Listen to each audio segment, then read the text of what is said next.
2, 1.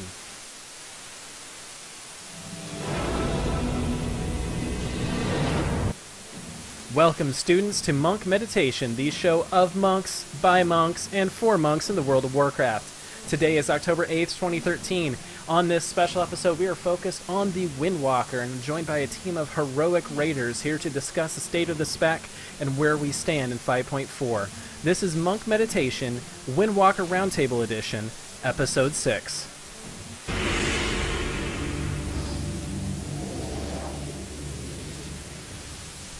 Hello to all those in the dojo and those catching us later. It's great to be back. I'm Chai T from Airy Peak, US. We have a great episode today focusing on the Windwalker. Apparently Windwalkers don't exist in the heroic 10-man realm, as I can only find 25-man heroic monks with me today. First off, we'll start with the Kill Jaden server. Running with Roadrunners is Delritha. How are you, sir? Not bad at all. Alright, thanks for joining us. Next up from the team Defenestrate on the BlackRock server, and Theory Crafter from Elitist Jerks, Calligraphy. How's it going this evening? Great, how are you? Doing great, thank you for asking. Alright, now time to move over to the Whisper Wind server, raiding with Something Wicked, Rotund. Good evening, sir. Howdy, how are you? Doing great, thank you. Alright, and finally, joining us from Illidan, raiding with the team Summit, Neplix. How are you, sir? I'm doing alright. Alright.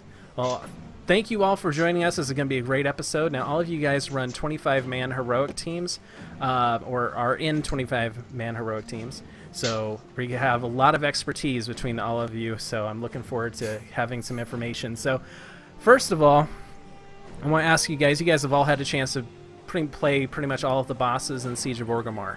So, what is your favorite boss so far playing as a monk? We'll start with Neplix. Probably Galacrus, just because Rushing Jade Wind and all the micromanagement of Storm, Earth, and Fire. Alright, and Delritha? Actually, I would say right now, heroic protectors, because similar concept where you're just doing massive amounts of AoE DPS with Rushing Jade Wind. Yeah, and using Storm, Earth, and Fire is my favorite, trying to manage that. So I actually really enjoy Narushan. Granted, I've only done up to the spoils so far, but Narushan is really super fun for my numbers because you get all of the bonuses off the ads and the boss at the same time. So you can destroy everybody except for warriors, so it's awesome.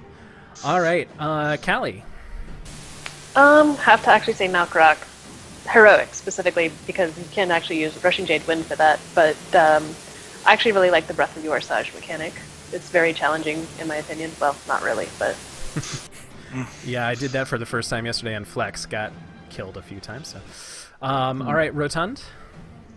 I'm a fan of Garrosh. It kind of, you get to use kind of all the tools that we got given this expansion, and you get to use them all at some point during the fight, and if you use them right, you pretty much do great damage and make your DKs take the back seat for a change. So, yeah, which is always fun. So let's talk about a little bit about our raiding progress in the Siege of Orgrimmar in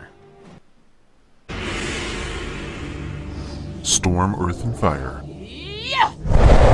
So, Storm, Earth, and Fire is where we talk about our raiding progress. So, let's do that right now. So, as I said before, we're only up on our main team up to Galacrus. We're only raiding once a week, so... And Siege still continues my streak of no weapons. So when the weapon finally drops, I think all hell will freeze over. So that's good. All right. Delritha, how's your team doing? We've killed Garrosh normal. Heroic, gotten up to heroics... Shop Ride. Haven't killed it yet, but we're working on that. Should hopefully get that tonight, maybe tomorrow. Best of luck to you. All right, and Callie? We're at 11 and 14. We should be killing Siege Crafter this week. Oh, getting close. Yeah. All right, Rotund? Oh, sorry. No, go ahead. No, I'm a little bit behind on gear, so I'm taking the back seat on it, so... Well, we all know how that goes with Windwalker. So, Rotund. Yeah, we got Malkorok this week, and we did some work on spoils, but so we're up to that point right now. Yeah, spoils is just insane. I can't even imagine in heroic. I don't know what's changed, but adding anything will just. Bleh. All right, Netflix. How's your team doing? We are working on spoils. Probably gonna get it either tonight or tomorrow, depending on how fast we clear. All right, good luck, sir.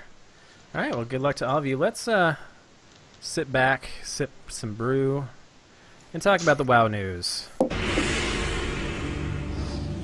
Dizzying haze. So this week we've got a little bit of WoW news here. BlizzCon is approaching. Virtual tickets are up for order, and you can get a Crusader Murloc pet in WoW and other goodies for Hearthstone, Diablo 3, and StarCraft 2. The Monk Meditation team will be streaming live to provide commentary from the Monk perspective, so more information to come on that as we get a little bit closer. So another bit of news is, changes come with hot fixes, and Brewmasters had a nice 10% nerf last time, and they got another 5% nerf on top of that 10% nerf. So Sunnier wanted to chime in and say that Brewmasters still bring lots to the table, like flexibility, raid utility, and yes, we still can do great damage, so don't worry about it. And I think that's the consensus we're getting. There's a few... a little bit of QQ here and there, but I think overall everyone's like, yeah, all right, we'll roll with this just like we roll with everything else. So, all right, and the final bit of news, Warcraft film got an official release date of December 18th, 2015. Any thoughts from the panel here on whether we'll see a Pandaren in that? Probably not. There was an article about 2 months ago, I want to say, from BlizzPlanet.com, where they're hinting that it could very well be the story of Arthas. That would be the most likely. I mean, it's the biggest, most dramatic story in Warcraft almost, so, and easiest to focus on since it's mostly human. Saving the budget there. Exactly. Not a huge amount of CGI. All right. It just seems very, very far away. Like I can't even. Yeah. I can't even picture in my head how far away that is in my brain. Yeah. Like, considering it'll be 2 expansions at least from now. So I'm just like. Yeah, 2015 is going to be a ridiculous year. I mean, Avengers, Star Wars, there's everything in his mother is coming out in 2015. Well, this is coming from someone who actually worked at the movie theater for quite a few years, and so 2 years, yeah, it seems like a long time, but not a whole long time further. Like, gotta remember, some of these movies, like Lord of the Rings and whatnot, they were doing advertisement a year in advance. Yeah, I hope we see that teaser trailer at BlizzCon this year. That would be really nice. That would be cool. Yeah. All right, well, let's get into the meat of the show. The roundtable itself. Transcendence. All right. We have a lot of topics to get through this week, so let's start us off. Now, this is going to be an open roundtable. Feel free to jump in whenever you want. Not going to be any set order, so we'll probably talk over each other a little bit, but that's the fun of it. Let's start off with Mastery. We got a change in Mastery this tier, like we do every raid tier. It's become a tradition. So this time, Mastery has changed to an increased chance to get another dose of Tiger Eye Brew when we would normally get one. So how do we feel? Is this a good change? Are you comfortable with it? How do you like it? Can't wait to see what our mastery is next year. I know, right? I don't think it scales very well. Like, even after 100%, you still have a chance. Then it's a 100% chance to get 2 charges and then a chance to get 3 charges. And I just feel that it doesn't scale terribly well, but I guess, like on PTR, before they changed it from being 3T to being 4T per stack, we were just basically chaining it back to back to back. And even now you can get to that point again pretty easily. Yeah, that's what I'm wondering is, like, what is the mathematical number where you will always have it up when you need it? Yeah, and the weird thing...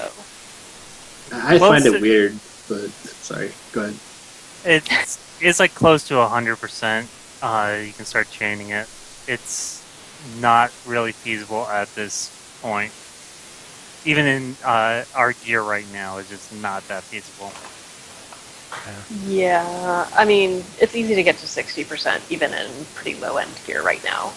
So, Yeah, I'm not But even you're all- trying, and I'm at 50%. So I feel Yeah. like it's kind of inevitable that we're going to have to get a change again at some point. I mean, well, the item squish is coming at some point, supposedly, but you know, at a certain point, your mastery is going to get so high that you'll eventually generate stacks faster than you can spend them. well, as I mean, we if get- gear was an infinite scale. well, as we get to the next level cap, then they readjust those scales. So like 5,000 mastery at level 90 will be like having, you know, Sounds like a 2,000. factor of yeah, 10. 2,000 when you're at yeah. 100. So it's they're able to fix that even if there wasn't an item squish. But we know an item squish is going to come. It has to, because already Air is doing like 2 million Rising Sun kicks. So I don't want to think what it'll do at 100. So break the server every time he hits a button. All right. Any Yeah, other thoughts on our mastery? yeah. Like I'm gonna go real quick. It's kind of weird that I don't know how you guys have experienced it in fights. It seems like we do very, very bad damage at the beginning of the fight, and as the fight goes on, we get better and better and better and better as we kind of chain those Tiger Eye brews, and I think it's a mastery that kind of is even overall. All phases of the fight would be a lot better than being great at the end and bad at the beginning. But that's just kind of where we're sitting. Yeah. Then you get into a guild like mine where you better be good at the beginning because the end of the fight comes really fast. Yeah. Yeah, on fights where you bloodlust right at the very beginning, I think that's where we're kind of weakest, is because we don't have those stacks when we need them. We're able to burst with some trinkets and whatnot, but it's still not quite as good as if we were able to burst with Tiger Eye Brew. So Well, I mean, think with the changes to Chi Brew, though, that has fixed some of our early lust issues, in that you can get up to 5 to 6 stacks. I've actually gotten as high as 8 before, just using my pre-pull Chi and then using the Chi from Chi Brew in addition to the 4 stacks that you're guaranteed. That is like 6 to 8 stacks right there. yeah, that's exactly what I was going to say. yeah, I've started using Chi Brew Chi Brew now, and I'm having a hard time remembering to click the button. So, but that will come with time. It's just another button to add on to add on to all the other buttons. So, That's why I have a weak aura saying when it's available and when to use it. Yeah, I need to I have a small weak aura now that's kind of tied onto onto my chi bar. It'd be really nice to have one. I've been meaning to do it, but say, it tells me, oh, you have this many stacks, don't show it unless you're under a certain amount, or, all sorts of triggers you can throw onto it to make it good, but I just haven't taken the time to code it, so. Yeah, I have a weak aura that pops up whenever I have 10 or more stacks. Actually, I have a string of weak auras that basically gives me my rotation. No, that makes Well, it that's easy. Yeah. All right, well, let's move on and talk about trinkets in this tier.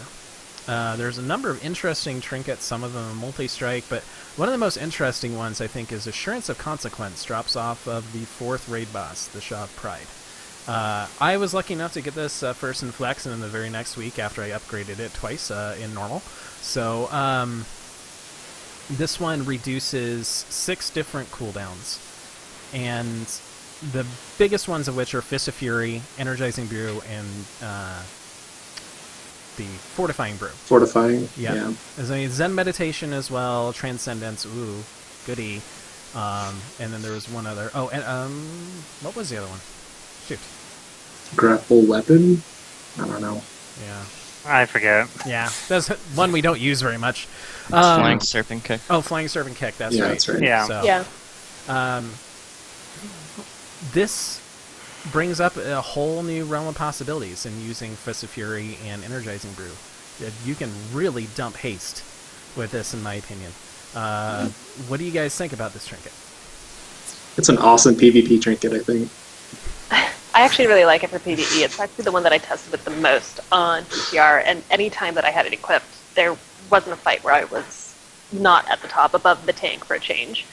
But it really goes into playstyle. If you already don't feel comfortable putting Fist of Fury in your rotation, this Trinket's going to be a huge loss for you, and you might as well go with a different Trinket. Mm-hmm. Yeah, if you're not used to Fist of Fury, it takes a while to get used to when to use it, because you want to make sure that you're not going to be using it when you're sitting there energy capped forever, and try and it works really well when you combine it with Chi Brew, because it's half the time when it's like, well, I'm really low on energy, I don't have my 3 Chi to burn, pop, Chi Brew and go. And so it's I think this is a new play style, and one I've adopted and still trying to get used to, but it's very different than 5.3. Yeah, it definitely makes our rotation a lot more difficult, in my opinion. Yeah, a lot more complex. Gives you a lot more flexibility.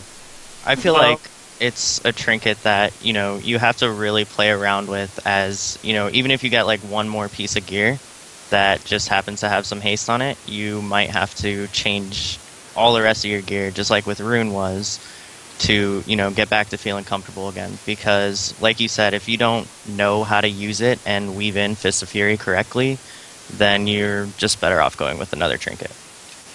Agreed. Yeah, I would say all 3 trinkets are pretty strong, but Assurance of Consequence, if you're not pretty comfortable already with your rotation, just go for the other ones.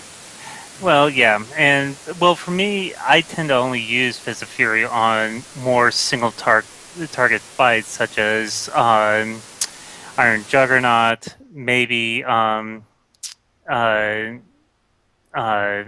Shamans, but generally I don't tend to use it, so I'm actually keeping that low on my list, so that it's better for the hunters and the rogues, but then whenever they've ran out on picking it up, I'll say I'll pick it up and try it out. Okay. Yeah, I was unlucky enough to coin mine instead of the chest. Yeah. I mean, I don't like it because I love haste, and I will always love haste. And the energizing brew cooldown is nice, but it's a substitute. It's not like, it's kind of like diet haste. It's not really like the real thing.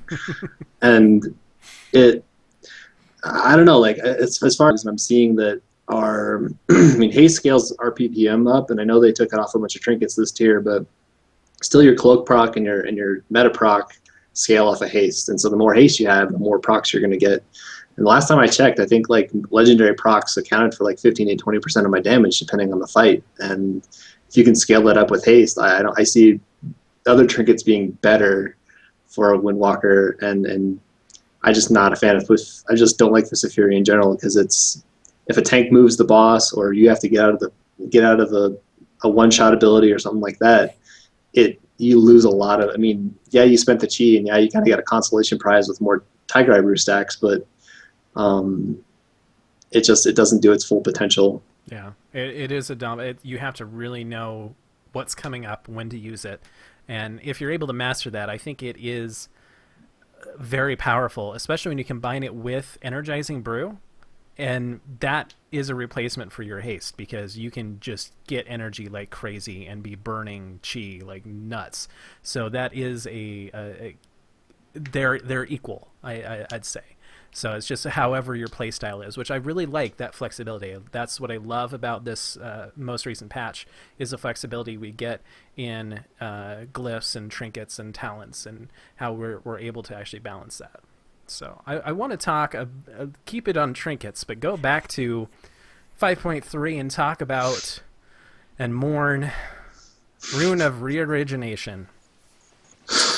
So, okay, on 5. 1, 2, 3. Boo. Boo. Ooh.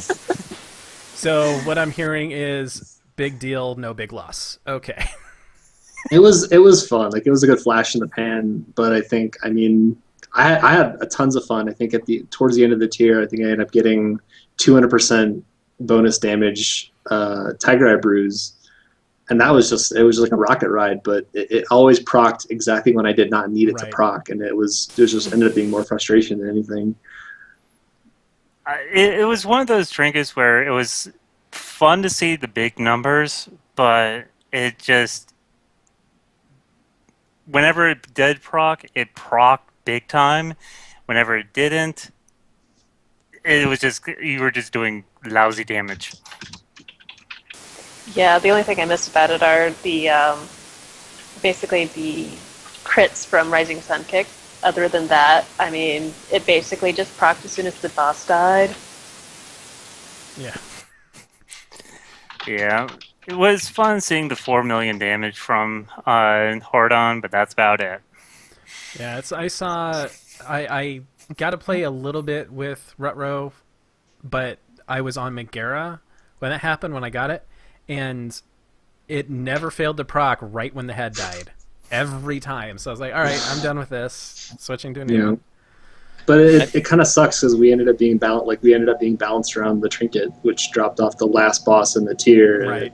It left a lot of monks with empty hands, and I feel really bad for monks that didn't get their hands on one, even the LFR version. So I feel like Rune basically was the entire reason that our mastery was changed. Oh, it absolutely was. yeah, And Yeah, it was. I mean, Yeah. even though there were like various tweets, like, you know, when the Trinket was first introduced with our new mastery, our second new mastery in Throne, you know, there were tweets out there that we're not balanced around it, but then come 5.4, we have a new mastery. And it kind of sucks, but at the same time, I loved the micromanagement of Rune.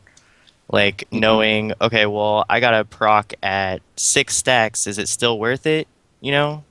yeah. That kind of thing. It made the playstyle interesting. So, Netflix, do you prefer the new playstyle in 5.4? Or did you which one do you prefer, that Rutro or 5.4?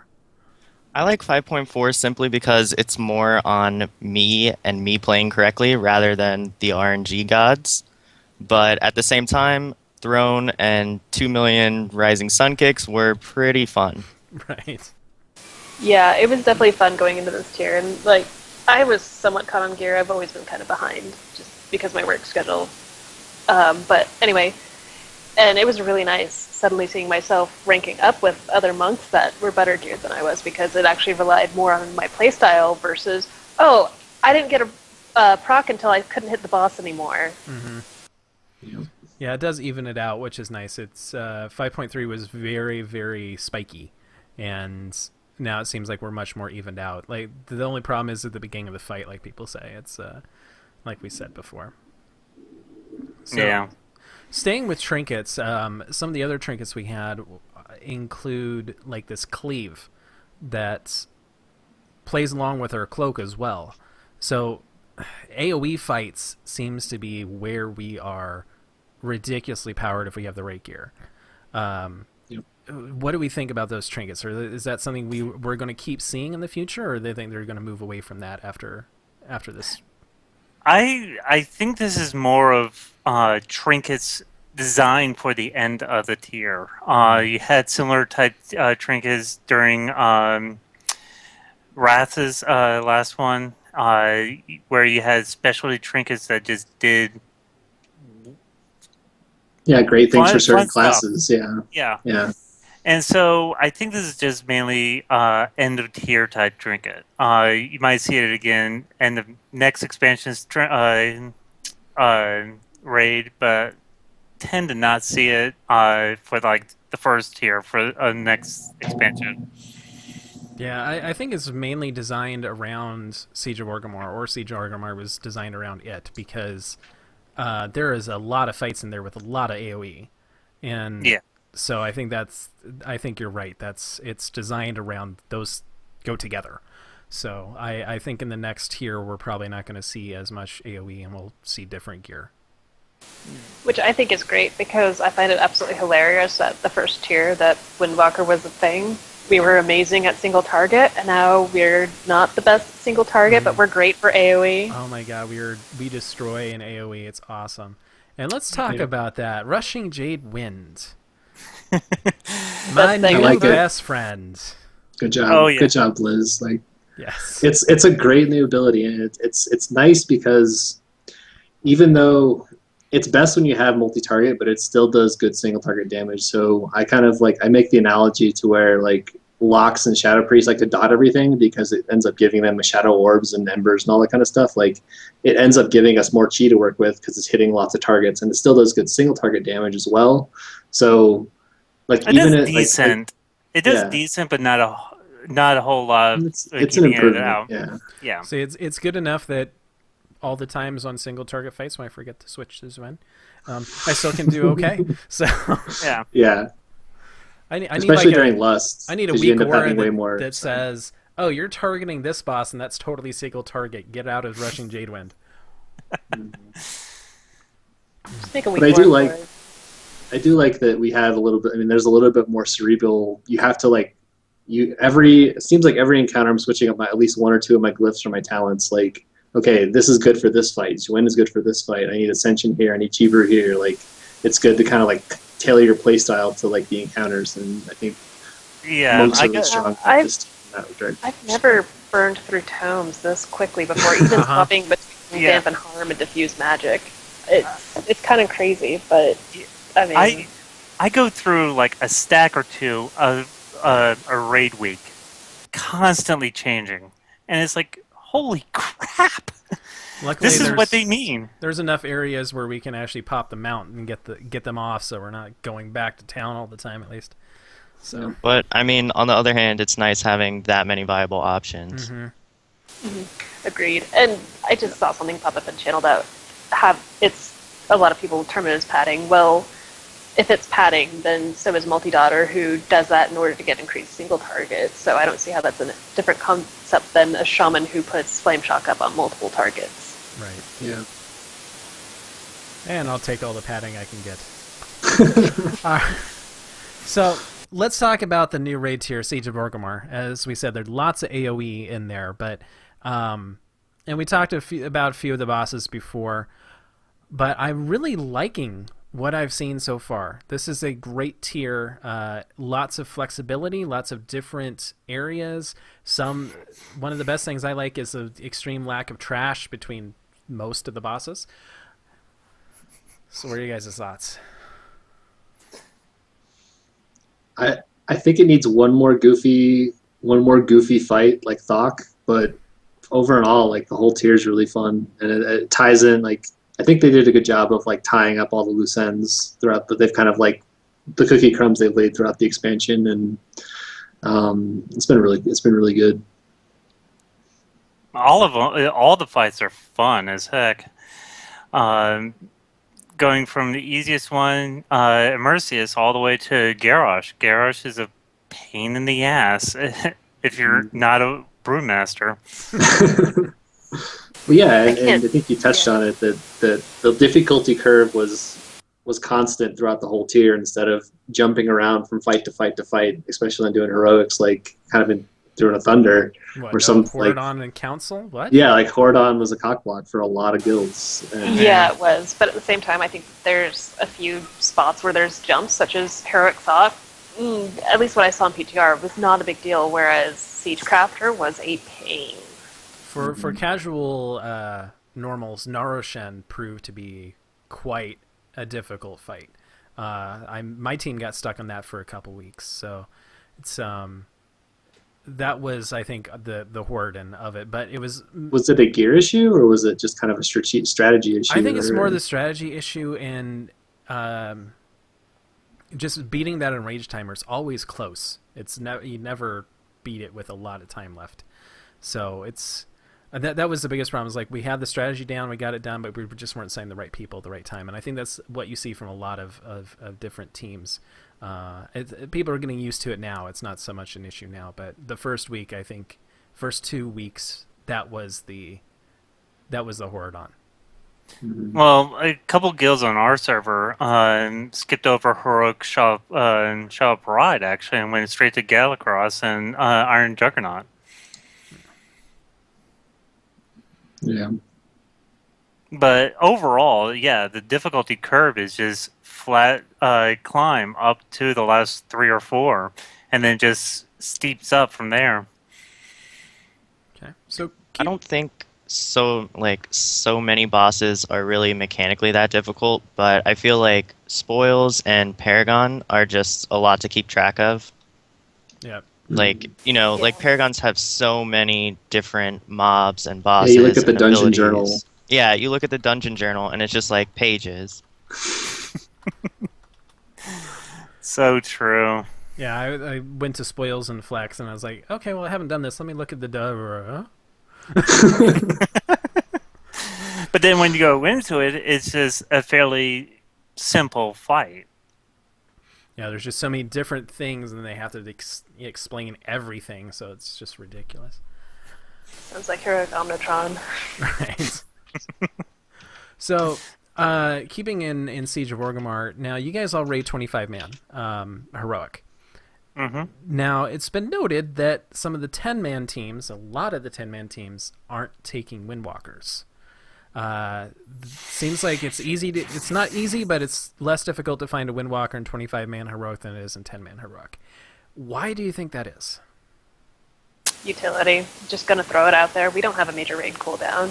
The 2 buffs that we bring, our crit buff is kind of like crit light because, mage crit, that at least gives you spell power at the same time. And mages bring lust, so you want to have a mage. Yeah, we have no major cooldown that actually helps the raid. And, at least rogues have Smoke Bomb, and they do pretty decent single target DPS. Yeah. And we're supposed to bring healing? What?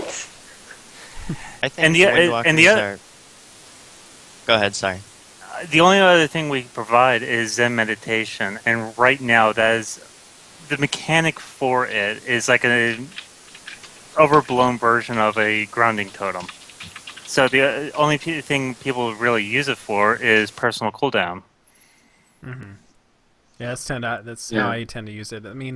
I have been using it in the Fallen Protectors on the yellow circle, but now we're downing, Sorrow so quickly that it doesn't even get off anyway, so no use. Yeah, and a little bit of his leftover from TOT where a lot of encounters were so cooldown heavy, but in terms of this tier, there's not that many.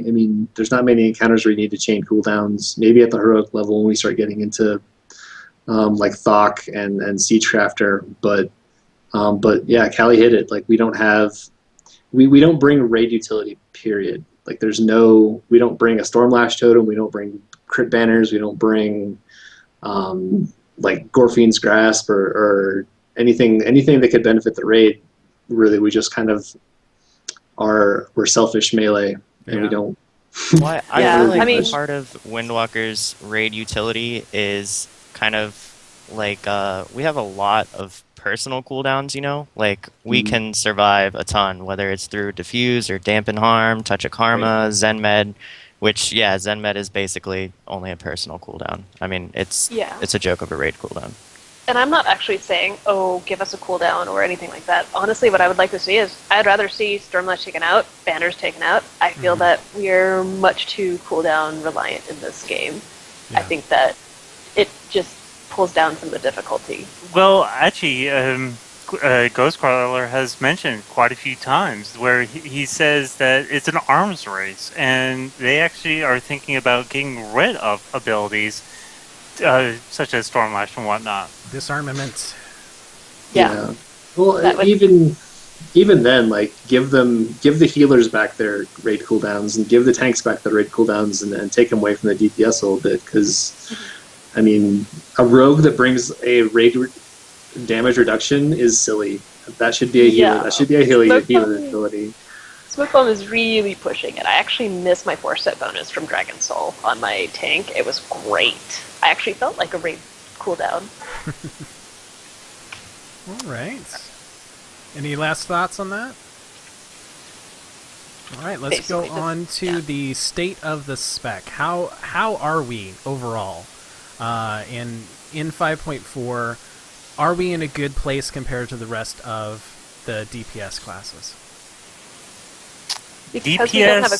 Go ahead, sorry. DPS-wise, we are in a good spot. Maybe a little bit on the low side at times on single target, but AoE, we kind of make up for that.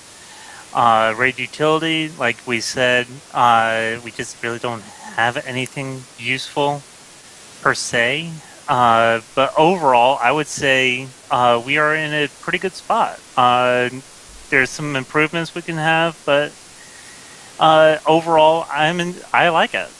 Yeah, I think Blizzard nailed it in terms of buffing our unique abilities. Like, I'm really glad they buffed like Storm, Earth, and Fire to where it's actually like really useful to use on a short duration. Just like throwing it on an ad or throwing it on like another target. And before in Throne of Thunder, it was nice for council fights where you had a lot of uptime. We had to have a lot of uptime to make it make sense, but they did a good job in balancing us, and I'm not seeing. I mean, I think Laura made a post back in the PTR days where you were seeing that like we were way overpowered and we were playing our class wrong, and if we played it right, we would be gods. But I think it equaled out, and so we're doing okay. Yeah, in terms of damage, I think we do need to bump upward, maybe tone down our AE a bit, and just give us a stance buff, because that would be an across-the-board buff for all of our abilities, but not be so crazy in the AE department, especially since we don't even bring Bloodlust, so it's like, why would you bring someone who's, okay, maybe higher middle of the pack, but has nothing going for it, versus an Enhancement Shaman who can burst up to 1 million and has Stormlash. Yeah.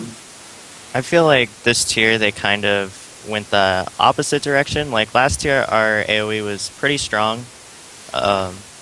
Still required some micromanagement of Storm, Earth, and Fire, which I hate. But, I mean, I feel like this tier, they kind of went the opposite direction and made us basically cleave kings and just mediocre single target. And, yeah, that's what I'm saying. I mean, that works for this tier because there's a lot of AoE fights, but I don't know how it's going to shape up in the future. And I really wish, like, Storm, Earth, and Fire is very unique, but I wish there was a better way to do it.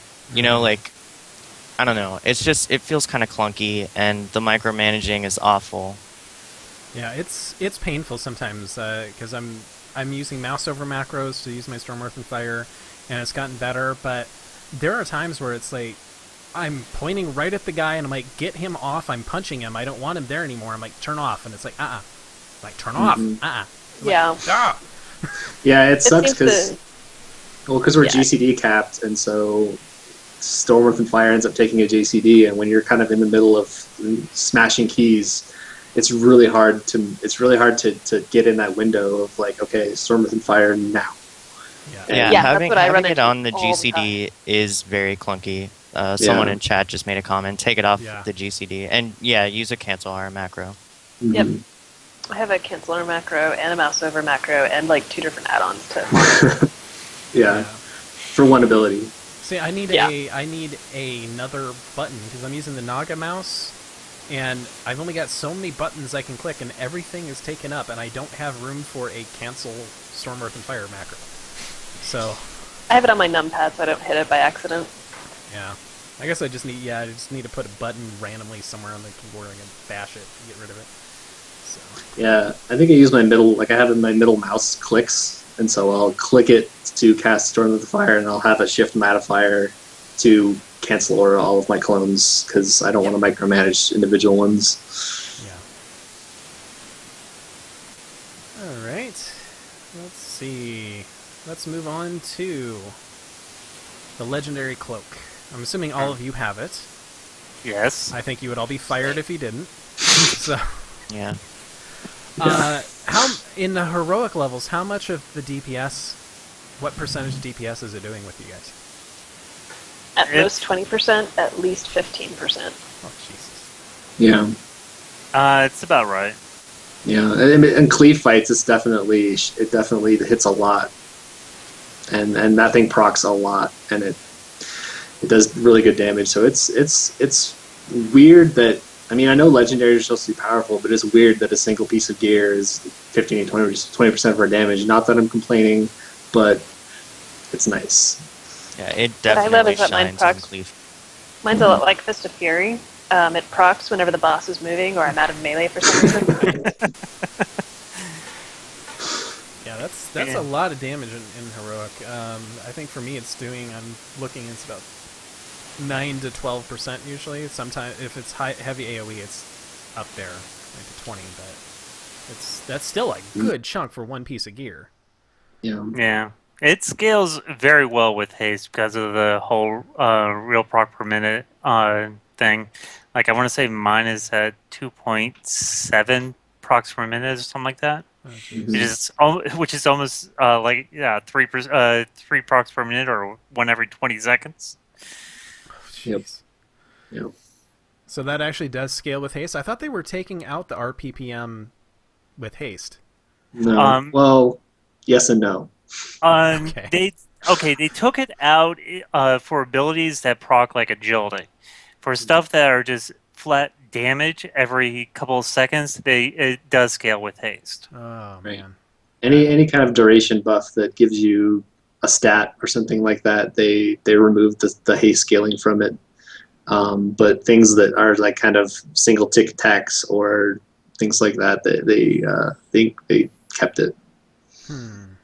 So that throws another wrench into the whether to go haste or assurance of consequence. Ah, jeez. I like haste. Well, I mean, the amount of haste that you're shedding for assurance of consequence really isn't as much as we're making it out to be. No, it's not Yeah. a lot. It's only like 1,700 haste. Yeah. And even it's at a about heroic 3% level, or I'm so. still running with like 8k haste, so. Yeah. Okay.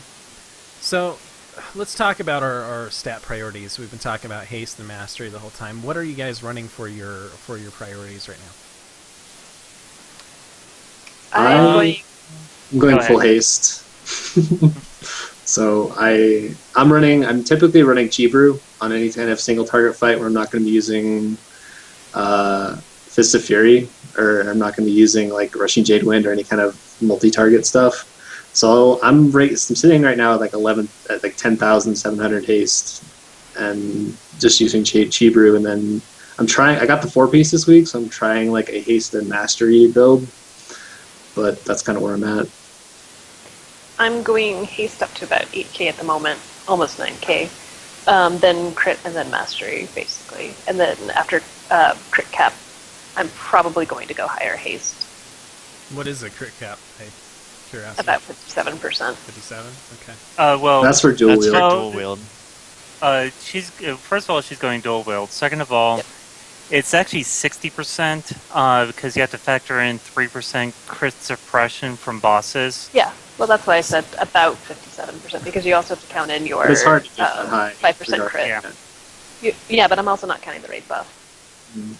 Yeah, Which I am running helps you about 8,500 haste right now, with assurance of consequence and 4-piece, and going like calligraphy up to crit cap, and then probably going to play around with mastery, and then as more stuff gets on farm, swap that over to haste. See, I'm running less haste than you guys, but you guys probably have a lot better gear, and so don't have much choice. But I'm actually running down at about 6.7k haste. And the reason I'm doing that is it gives me the opportunity to use Fist of Fury more often because I'm running at less energy. So I'm filling in Energizing Brew and Fist of Fury to make up for that less haste, and that lets me put a lot more into crit. And so when I do Fist of Fury, I'm getting 150k to 200k crits, like bam, bam, bam, bam, bam. And so I find that an interesting choice as well. And of course, as I get better gear, I think I'm going to have a harder time getting rid of haste. So we'll see how that goes. Yeah, a lot of the people I know who are at a really high gear level right now are not able to get below 8k. That said, I actually run Fist of Fury and Energizing Brew almost on cooldown, and I also run Chi Brew for every fight. I don't think I've ever swapped out of it since Yeah, I patched me it. too. Well, Yeah, so well, I'm kind of the opposite. I'm for AoE fights such as protectors, Garrosh and whatnot. I actually switched to Ascension as well as Rushing Jade Wind. But then, so with the high haste, I'm just constantly hitting Rushing Jade Winds constantly. But then when I take it out, I'm going with Chiburu, And so I'm actually going with like the 9300 haste rating, going to crit, then mastery. But me being able to switch back and forth at 9300, I have enough haste for both Chibru as well as Russian Jade win. Yeah, and I think that that's a good strategy to have. I just feel more comfortable with Chibru, I guess. So I never have a moment in my rotation where I can't do something. I think it's Yeah, interesting. I like Chibru a lot more than Ascension because I feel like I have a high item level, so like I have a lot of haste that I just can't shed off, and so I can kind of make it work that I can hit Rushing Jade Wind all the time on fights like Galacrus, even with Chibru, but there are some, like maybe 1 or 2 seconds that I'm kind of just sitting there, and I'm hoping that as the tier progresses, that won't be an issue because I really like Chibru. I really like how they redid it. I just love that change. It's very useful. Yeah, it's super intuitive and it makes sense. Like it's from a monk perspective, it's like, oh yeah, why did we take so long to get to this point? Like, As I don't think I ever used Chibru once from 5.0 to 5.4. Oh no, I absolutely. used it once as a Mistweaver. Yeah. I Mistweaved for like LFR one time just to get a quick Q. Yeah, that was it. Yeah. Yeah, I think it's like the haste issue is really kind of a personal thing, I guess, to everyone, and that's something that's maybe speaks to one of the strengths of the classes is you can kind of like the secondary stats are all pretty. They're all pretty. You can tailor them to kind of however your playstyle is, and I don't think there's too much. I don't think there's too much performance difference between the four of us. Like, if you normalize gear, like we're all pretty much performing the same. So Yeah. For example, whenever Salty and I went to PTR, we actually tested 2 different builds. I did beat him because my build was better, but whenever our gear when we normalized it and went for the same build, we were actually neck to neck.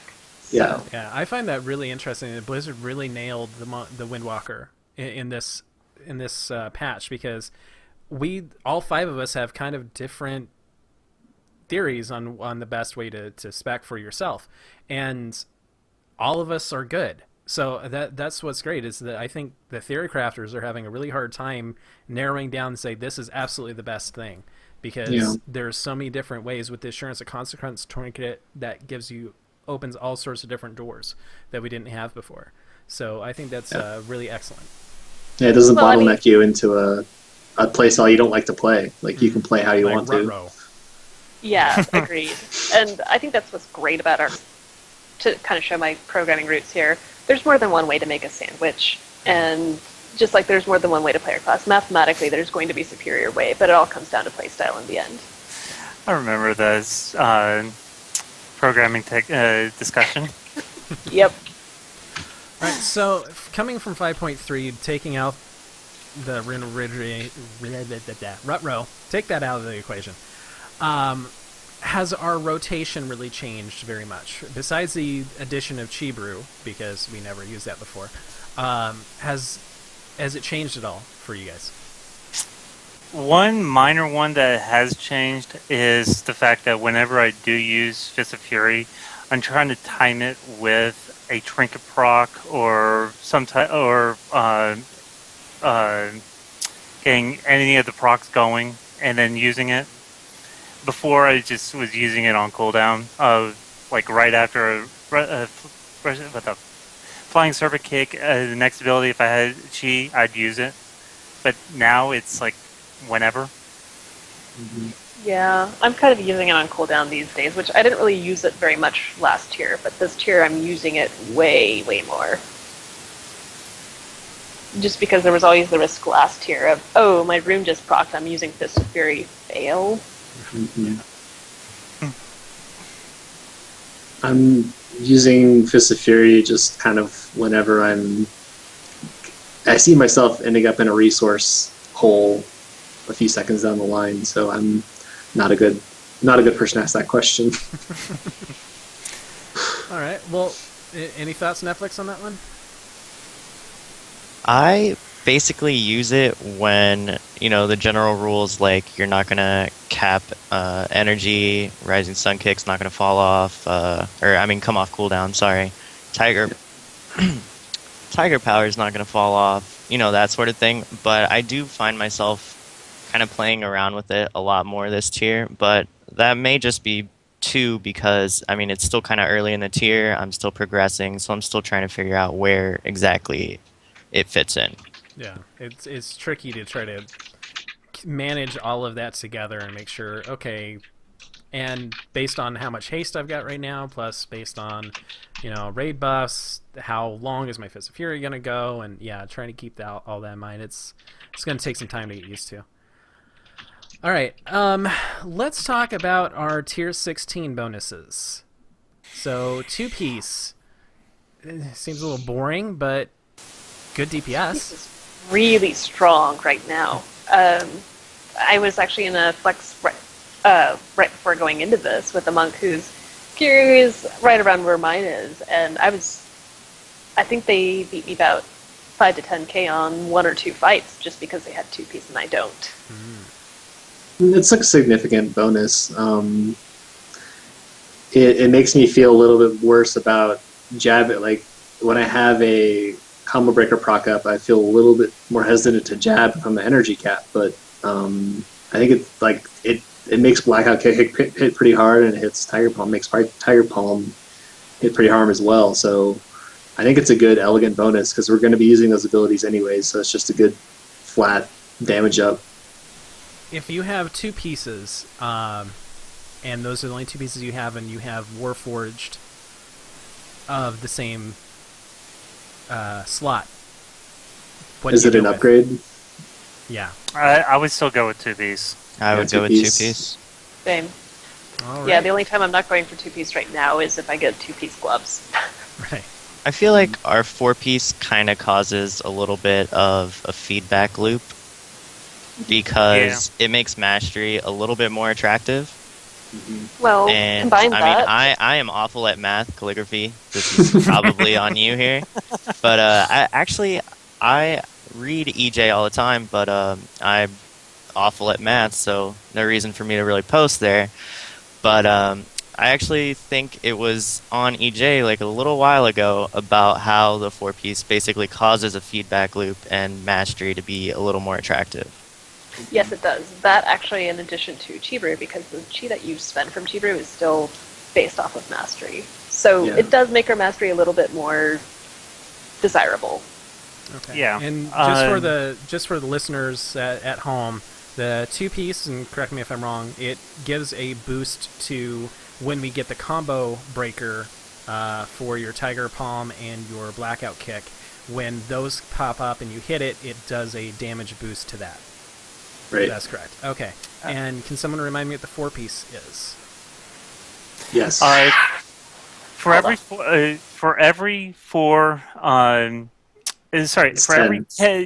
10 Tiger Eye Brew that you use up, which is the max you can use at any given time, you are able to basically reduce the chi amount for your next Blackout Kick, Rising Sun Kick, or Fist of Fury by 1. Right. So it's like a free chi every 10 stacks of Tiger Eye Brew you consume. I think something to note about the 4-piece too is, at least personally, I feel it makes using Fist of Fury a lot more user-friendly, especially if you're not running Ascension, because it reduces it down to 2 instead of 3. You don't have that Yeah. weird 1 chi sitting there forever. Yeah. Yeah, and I'm going to start using Fist of Fury. I did definitely, like this week is the week I picked up 4-piece, and I'm probably going to be using Fist of Fury more now that I have the 4-piece because it's just a little less kludgy to use. So, weird question here. Does it still count for your chi usage as 3? Yes, it does. Absolutely. Very good. Yes, Yes. it does. Yeah. So that's kind of the feedback loop that Netflix is talking about, that, as you're using Tiger Eye Brew, you're getting chi, which counts towards your Tiger Eye Brew, which gives you more chi, which is just like circle of trust or whatever it is. But Circle of life. Circle of chi. circle of chi, circle of brew. Circle of brew life. Chi. Something. Trust. Okay. All right. So, in short, Tier 16 bonuses, get them as soon as possible. Yeah. Okay. Yeah. Pretty good. All right. So, we mentioned a little bit earlier the post back in the PTR about lore, saying that haste equals bad results. He said that everyone, I think his term was overvaluing haste.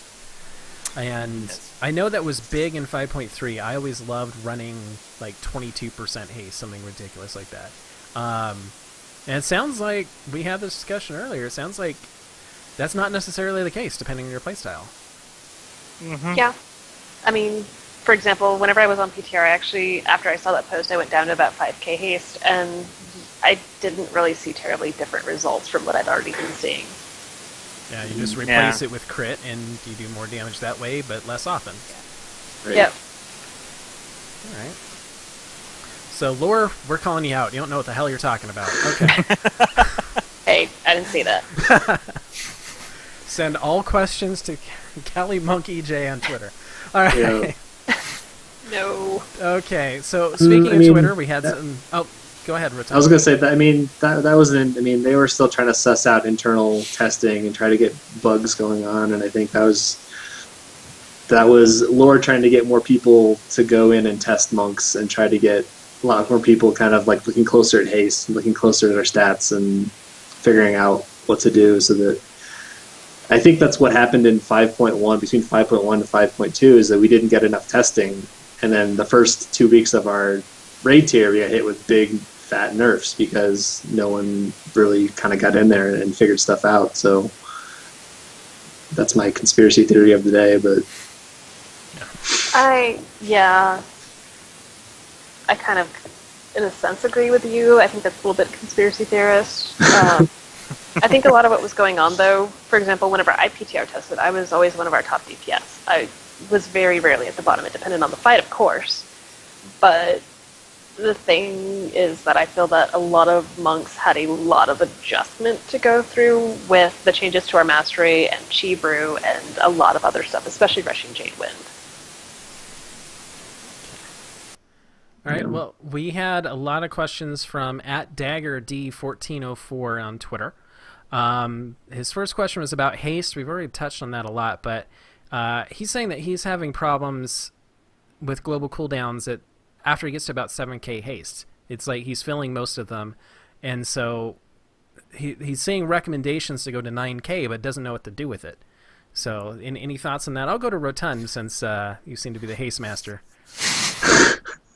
I don't know. I just can't get enough, I guess. But I mean, I think play where you feel like I say, play where you feel comfortable. Like where if you can fill your GCDs up with 6 to 7k haste, if you're using Fist of Fury and you're using if you're using all the tools you have, that's fine. I would say I like running with more haste than I need, just in case I run into a hole mid fight. But that's just kind of how I like to play it.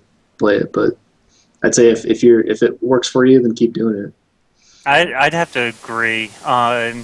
Basically, what I tell people is that if you're slower on pressing your buttons, or there's some lag between you and the server, going with lower haste is not that is a pretty good idea for you then. Actually, pretty recently, I'm actually going through some major life changes right now, and pretty recently I was on some kind of laggy internet where my MS was like 4 times bigger than usual, and I actually went down in haste. I went down to, I think, 6k, and I was a little bit more comfortable with that, whereas now I'm kind of back at home now. I'm back down to my nice 15 MS, and I've decided to go back up to 8k.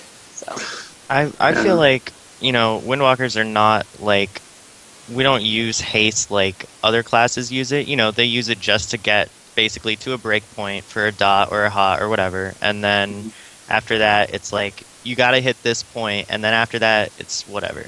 But I feel like Windwalkers, there's a lot more variability depending on, like they were saying, your individual skill, your individual latency, world latency, frame rate, all that. Yeah, and so I feel like there's a lot more leeway. We don't really have a cap, like a breakpoint. Mm-hmm. There's a cap out there, but right, there's a hard resource cap, and it's like in the thousands. It's like above 10,000 or something like that. But right. you'll hit a skill cap way before you'll hit a haste cap. So right. Yeah, but there's no breakpoints you have to go to, so it's just whatever you feel most comfortable with. If you're filling your global cooldowns and you're not running into energy holes later on, there's your breakpoint. Stay with it. And I guess like I don't feel bad. I guess it depends on also how you feel about capping your energy too. Like I don't have a problem capping my energy if I'm running around an account. Like if I'm not hitting a boss, I don't feel bad about capping my energy. Like running from mob to mob to mob, say on like Nourishin, where you're like just killing ads the whole fight. But it kind of depends on how you feel about just having too much energy, I guess. But That moves into Daggerty's next question. Which is worse? We got a two-part question here. Which is worse, capping chi or capping energy? Tapping chi. Chi. Hands down. Yeah. Yeah, don't waste chi, Yeah, for sure. which is really hard without that 4-piece bonus with frickin' Fist of Fury leaving you with 1. Okay, so capping chi is the right answer. All right. Next quiz question. Capping energy or jabbing with a chi brew proc up? Which is worse? So, do you mean combo breaker proc? Oh, Because I heard chi brew proc. well, I saw CV and I'm reading chi brew, so yeah. I think that means combo breaker. Combo breaker. I think okay. that's what he's Okay. talking about. Yeah, Yeah. because that's debated a lot. Okay. Depends on whether or not you have a 2-piece loss. I think if you have 2-piece and you hit jab instead of whatever your proc, well, other than Tiger Palm, I still kind of ignore my Tiger Palms.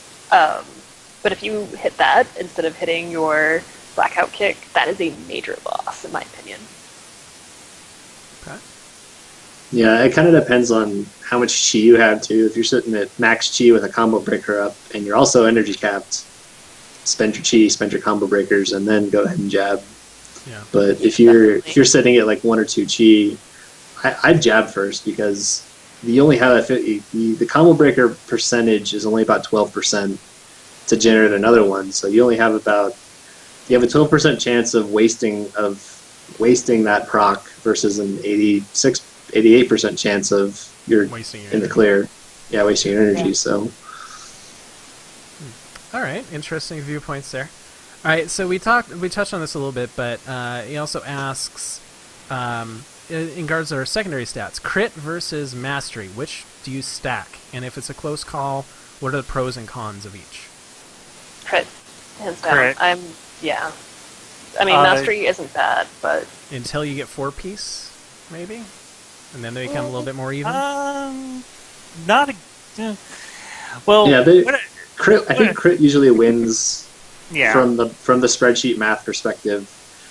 But the way I kind of see it is that mastery is a great stat to kind of if there's a burst phase in an encounter, or if there's some sort of bottleneck or some sort of break point that you need to kind of like muscle through and use like cooldowns on, it may be better to stack a little bit more mastery so you can just kind of like punch through that wall if you need to or whatever. But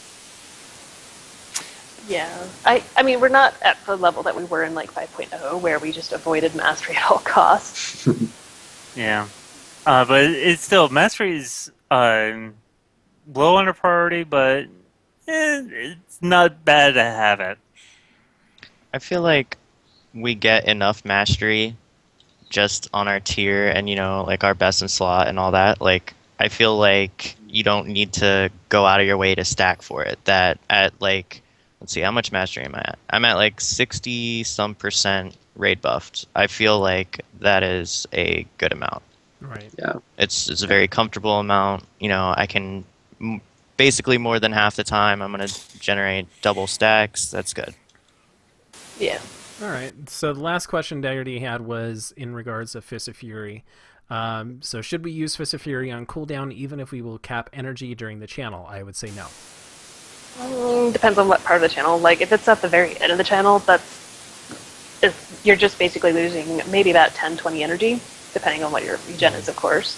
But if it's like beginning of the channel, then just use blackout kick. Yeah. All right. see if you stack lots of haste, that problem goes away really quick. So because you always have more energy than you know what to do with. All right, Team Haste, quiet down. Except you forget that this Fury also scales with haste, so you also lower your channel time. That's also Right. true. All right, so at Silas Nicole on Twitter asked, what other class style does Windwalker remind you of?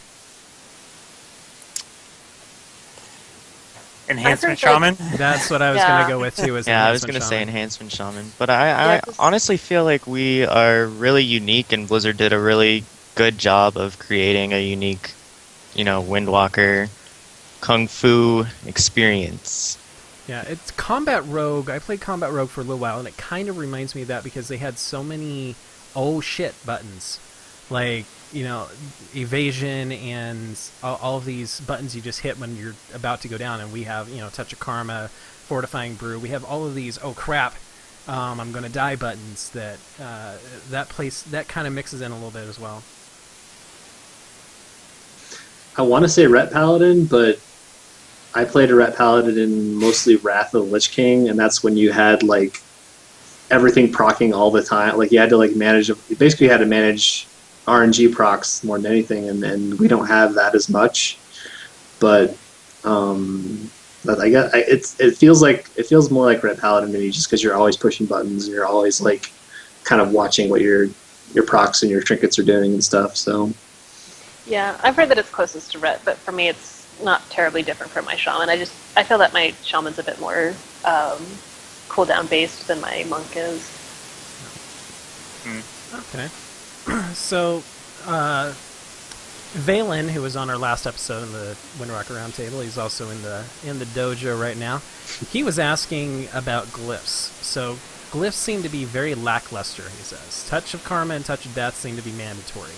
Touch of Death, not so much anymore, I don't think. No, not so much. It's though I don't with- think I've used it at all the this year. ads, a lot of ads can be Touch of Death, and that might be useful, especially on spoils fights. Spoils. Yeah, that's what I was thinking. Yeah, but for the most part, it's like I used to run Touch of Death all the time. Now, not very much anymore. So, I'd say the Fortuitous Spheres, that one's more mandatory than Touch of Death now. So, do you think Blizzard will implement more of a variety in the upcoming expansions, and what would you like to see them add? First of all, Fist of Fury no longer stuns, but you're able to move. I Yeah. think that one's been talked Yes. about since like 5.0. Yeah. We've been asked for that forever. Yes. That's like their trump card. That's like they're gonna unveil that at BlizzCon, and all the monks are gonna finally breathe a sigh of relief. I'd You like like for them to bring back some beta abilities, like I think it was called Death Cocoon. Don't quote me on the name, but basically a reverse life cocoon. Oh, that'd be nice. And pretty sure I didn't get into the beta until late, and I didn't even start playing a monk in beta. But I'm pretty sure we also had a statue of Zwen. Yes. I would Yeah. love to see that. Yeah, it'd also be really nice from someone who previously played Brewmaster if he didn't taunt off of me. That'd be really nice. See, I'd I would appreciate like that. glyphs, not from a Windwalker's perspective, because Zwen is us, but from Brewmaster and Mistweaver, I would like a glyph to chain Zwen into Chi-Ji, or Yuan, or Nizao, depending Oh, on... like a see minor that. glyph. Right, Yeah. either a minor Yeah. glyph or a major glyph that changes the function. So instead of him just like running out and smacking stuff, it gives a healing buff or something like that for a Mistweaver. Mhm. Well, or even just changing it to Chi-Ji as a Mistweaver, or the Ox as Brewmaster. Yeah, even just a cosmetic one would be nice.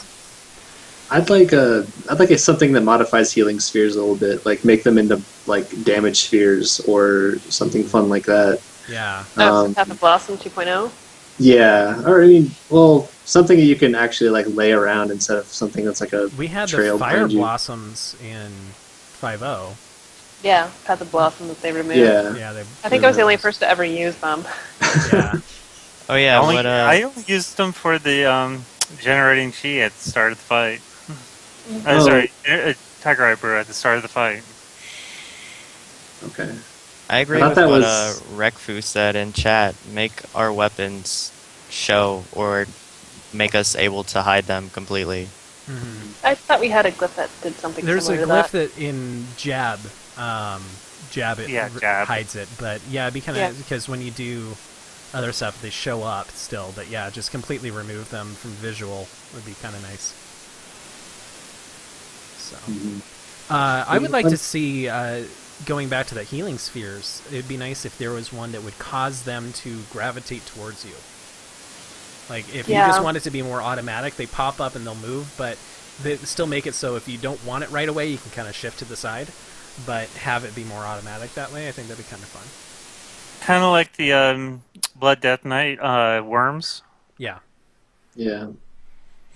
And I'm just going crazy here, but a healing sphere glyph that would make it be like Woodman and Mega Man 2, where they all like just spin around you at all times. Yeah. Something like that. Then we'd just have like then we'd look like Mario Kart with the little turtles Like turtle shells. Yeah. Yeah, it's kind of neat though that this tier we don't have to think as much about what glyphs we're using. I mean, we're already spending all of our tomes on talent changing anyway. Yeah, that's one of the problems though, I think, with the monk is that we are so spread out that our glyphs are you've only got a few for each spec. And I think there's definitely room to grow the glyphs in 6.0. Well, here's hoping for BlizzCon then. Right. Yeah. I think for BlizzCon we just remove all other classes and make all monks. That's all we need. So. Well, what they're doing is they're removing rogues, and then, or rather, they're removing monks. All players get a rogue class instead. Then they're adding a tank spec and a healing spec to rogue instead, and then they're renaming them monks. Oh, okay. Sounds about right. Yeah. Yeah. All right. So, let's see. Another question from Twitter. At Bumbus Jones asks, Certain Earth and Fire had limitations for required cleave time in 5.3, at about 8 to 10 seconds. So, is that the case now? And what are good examples on when to use this tier? Protectors, Nurshin, you can even say the Drake, name eludes me right now. Galacrus? Yeah, Galacross, Shamans. You can even use it on General Nazgrim and Garrosh. Shaw of Pride, too, the ad in the back is a good one to use it on. As far as ramp-up time, I think it's down a little bit. You don't need 8 to 10 seconds anymore, but you need it more than 5. So Yeah, that's one thing. Whenever we were doing Siegecrafter on PTR, I actually told my raid leader, "Hey, don't put me in the first group for the conveyor belt. I don't have burst at that point." I think the new Chi Brew again kind of helped alleviate some of that build-up time. Oh, definitely.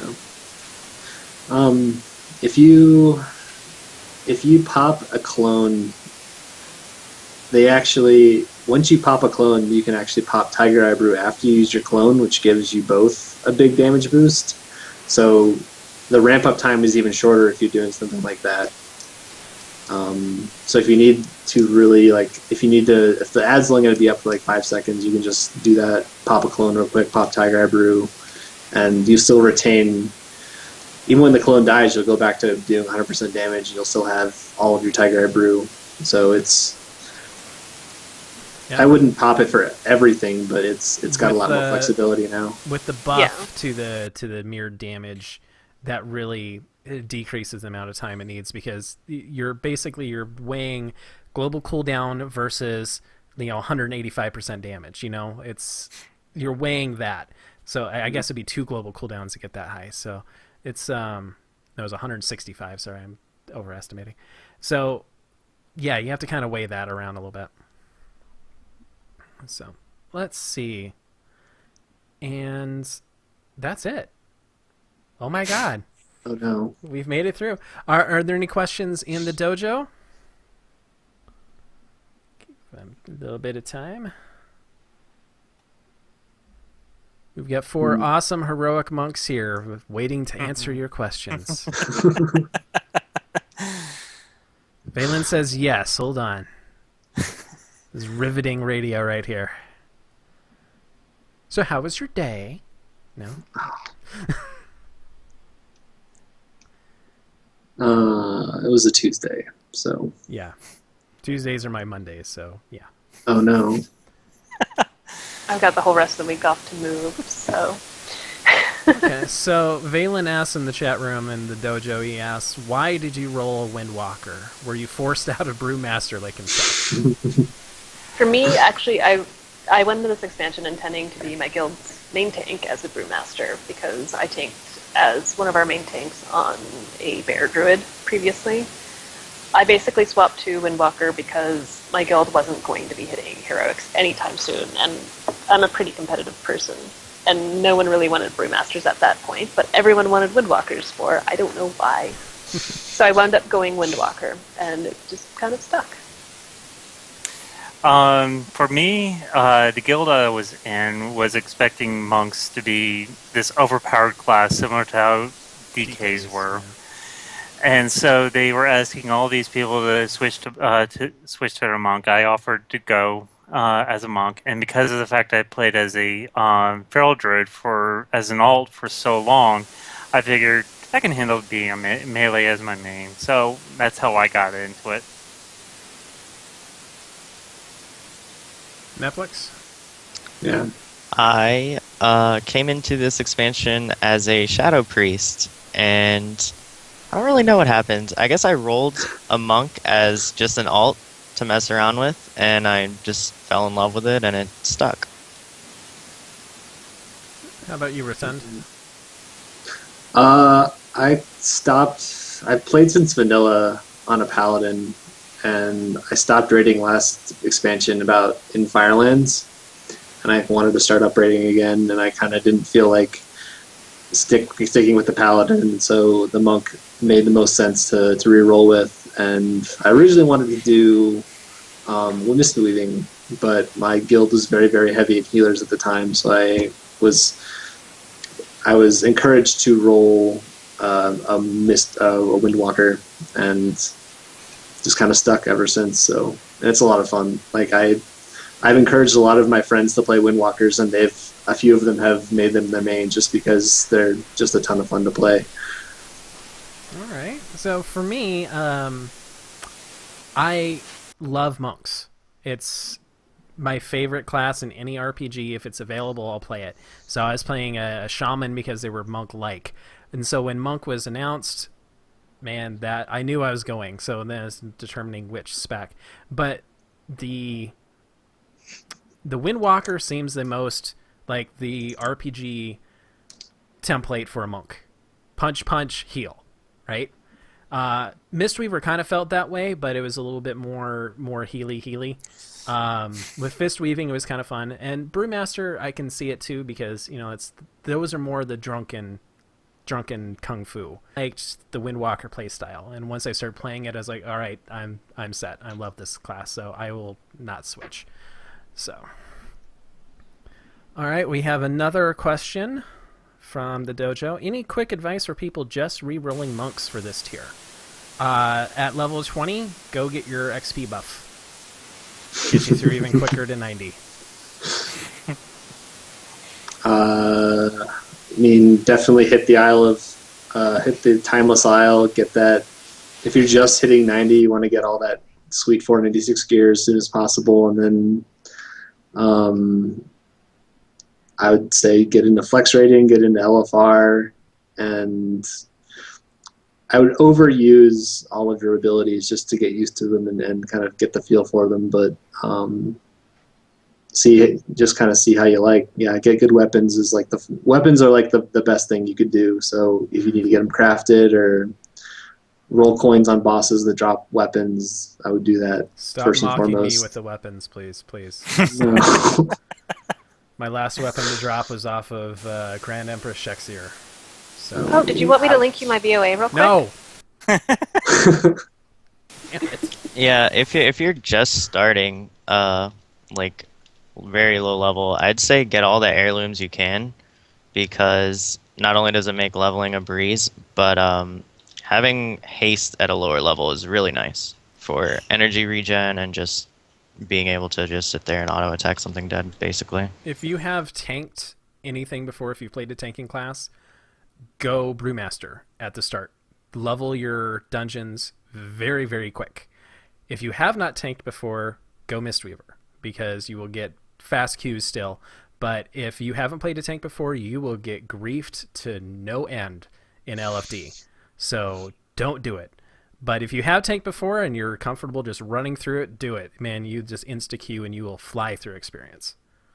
Not only that, but I think that Brewmaster is actually the one that's very, very close to Windwalker anyway. So Yeah. other than Keg Smash is overpowered. Let's see. Wind Smash. Valen said enchant Mongoose. Not the case anymore. You can enchant Dancing You- Steel now. Yeah, you can. Well, you can. You can do Windsong, too. Yeah, Windsong. You can do Windsong. anything right now to your staff now. Like I was just doing it on one of my alts where I put. I just started leveling up a warlock. I put in Jade Spirit onto the heirloom staff. Yeah, I see the question there about whether or not to use a two-hander or dual wield. Dual wield's going to be more damage, but I would actually go two-hand for leveling just because it's easier to upgrade one weapon versus two. So Yeah. Yeah. just a little bit of my laziness coming out. Yeah, but at 90, dual wield's still king, right? In this tier, if you can.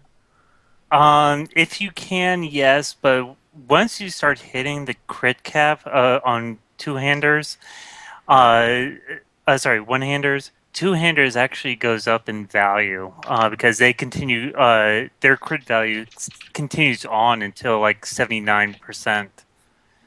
So one-handers and two-handers start to basically be almost the exact same damage once you start hitting that crit cap. But to start off with, you want to get one-handers to start off with, if you can. I can't, you can. but yeah. If a two-hander draws for you, use it. Once you start getting to that about 10 item level differences between having a two-hander and two one-handers, they're about the same. So say So for you example, would have to get a Warforged two-hander to drop to replace your normal yeah, one-handers. and then the only thing that'll break that is either two heroics or two Warforged one-handers. Okay. Yeah, I mean, whatever puts the most weapon DPS in your main hand is the general rule of thumb. So, do that. Alrighty. Well, let's now talk about the monk community at the Peak of Serenity with... Zen Pilgrimage. Alright, so do any of you guys have blogs that you check on a regular basis for Windwalkers? I'm not talking about your personal blog. Keep down your own. No, Yeah. they're really, I don't think there's any up-and-coming blogs or anything. I mean, I check MMO Champion, but a lot of that's mostly just to attract people who are blaming each other over Fist of Fury. There's a couple of blogs that are starting to crop up that are starting to become decent. Need to refine the one that I just recently found, but otherwise there really hasn't been much, given the fact that because monks are so new, there are just not enough people out there that are talking about it. There's a lot of people talking about priests. There's a lot of people talking about rogues. They've been in the game for the last 10 years, so a lot of people know about that. But because there's not a whole lot, because monks are only a year old, there's just not a whole lot out there. And so there's only a few places that are, you can go to. The official forums, MMO Champion, and Elite's Jerks. Yeah, Elite's Jerks is a good one. Yeah, there's not many Windwalker blogs out there. I know I think Sunnier's got a great Brewmaster blog, and I think there's a Mistweaver blog called bestmonk.edu, Yeah. bestmonk.eu, which is Regulich's blog, and it's got a lot of good math and a lot of good spread cheating and stuff like that. But yeah, Windwalkers I've thought about starting one, but I'm hesitant because I don't update as often as a blogger should if I had one. But Do it. Do it. no, Do it now. Okay. Valen also... Notepad's open. All right. Valen, was it nimblebrew.blogspot.co.uk? Is that correct, Valen?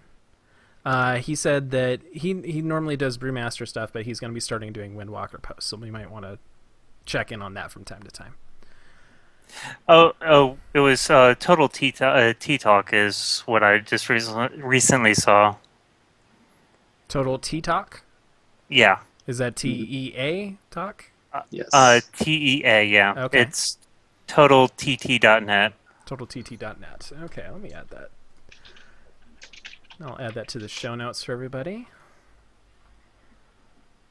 We'll give that a shot. Let's see. TotalTT.net. Perfect. All right. So, we have a contest. Last week, we gave away a loot card that Valen was so nice to give us. We also have a Brewmaster Monk Battle Pet to give away. Now, any monk who calls themselves a monk probably already has this, but I'm sure there's a few people out there that don't. Heck yes. Yeah. So, Got it lovely back, little humanoid pet that has a lot of awesome moves. So, if you don't have it, I want some of our audio listeners and viewers at home to have a chance at this. I'm not giving away here in the dojo today, but to win this little guy, everyone has a chance. Either leave a comment on the YouTube video or tweet the show at WowMonk on Twitter with why you love being a monk. Why do you love it so much? Add the hashtag #LoveMonks, and we will give that away on the next show. All right, do you guys have any shout-outs that you want to give? Congrats to Blood Legion Method for their rapid defeating of this tier. I hope I can join them soon. Mm-hmm. Yeah, it's just crazy, and I'm like, man, you're this far into the final patch. You're like 4 weeks into the patch. You're already done. It's impressive, yeah. Right? You just chill out for the rest of the tier. Yeah. We're actually going to be having Affinity from Blood Legion on the next show for the Mistweaver Roundtable, and one of the questions I definitely want to ask him is, because in the next expansion, all of your gear is going to be useless on day one, and you get greens that replace it. So, except for weapons. The weapons, the heirloom weapons are good. So, except for the weapons, I mean, now that you've beat it, is there any reason to go back? You're just wasting your time because you're just going to replace it with greens and blues in the very first day. So that'll be an interesting discussion to have with them. We're going to get Hallie on part 2. Right. That's the reason to do it. Yeah, we'll see if that's the case. I hope not. God, I hated Hellion. All right. All right. Any other shout-outs? I guess hi to all the Windwalkers. You guys are pretty cool. Keep it coming. Yeah. Yeah. Yep. All right. Well, I want to shout out to my team, Rolling Thunder, for keeping going on Fridays, and shout out to a couple of teams in Airy Peak, US, that have taken me in on Flex. Rex, you're awesome. Zenit, you're awesome. Keep it up. Appreciate it. All right. Well, I think it's time to get our furry butts out of here, but let's see some 5-star reviews on iTunes. Let's go to the board and... nothing. All right. No 5-star reviews this week, but we know you guys are out there and are loving the show, so keep it up. Please rate us on iTunes. It really helps out a lot. Also, you can subscribe on YouTube at youtube.com/user/monk meditation show, or on twitch.tv/wowmonk. So thank you all so much for listening. You can watch us live in 2 weeks where we'll be talking about the...